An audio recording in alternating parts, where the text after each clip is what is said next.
Hello guys, কেমন আছেন? আপনাদের সামনে একটা নতুন চ্যালেঞ্জিং ভিডিও চলে আসলাম। তো দেখতে পাচ্ছেন একটি পুকুর।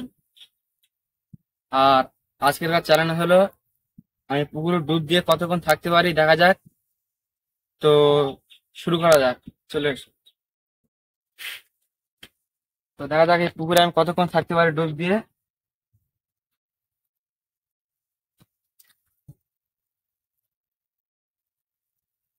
আর তোমরা কমেন্টে জানাবেন আমি কতক্ষণ থাকতে পারি পুকুরে ডুব দিয়ে।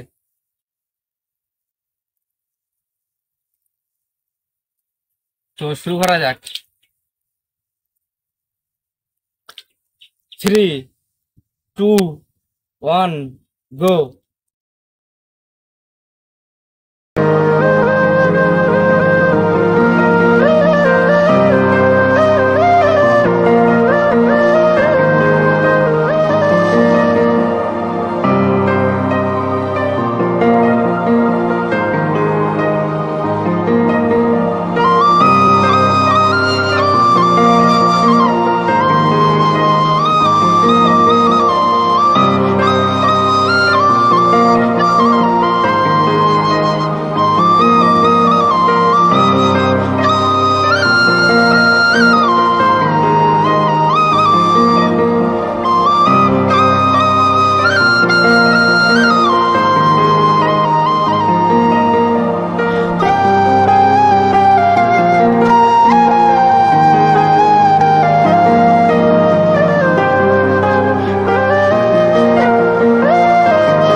তো গাইস, আমি কতক্ষণ থাকতে পেরেছি তোমরা কমেন্টে জানাও।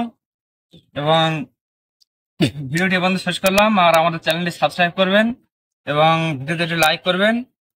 আর আমাদের ভিডিওগুলি শেয়ার করবেন এবং আমাদের পাশে থেকে সাপোর্ট করবেন। আর আপনারা যদি কোনো চ্যালেঞ্জ যদি করতে চান তা কমেন্টে জানাবেন। এই চ্যালেঞ্জটি আমরা করার চেষ্টা করবো। তো ভিডিওটি আজ এই পর্যন্ত শেষ করলাম।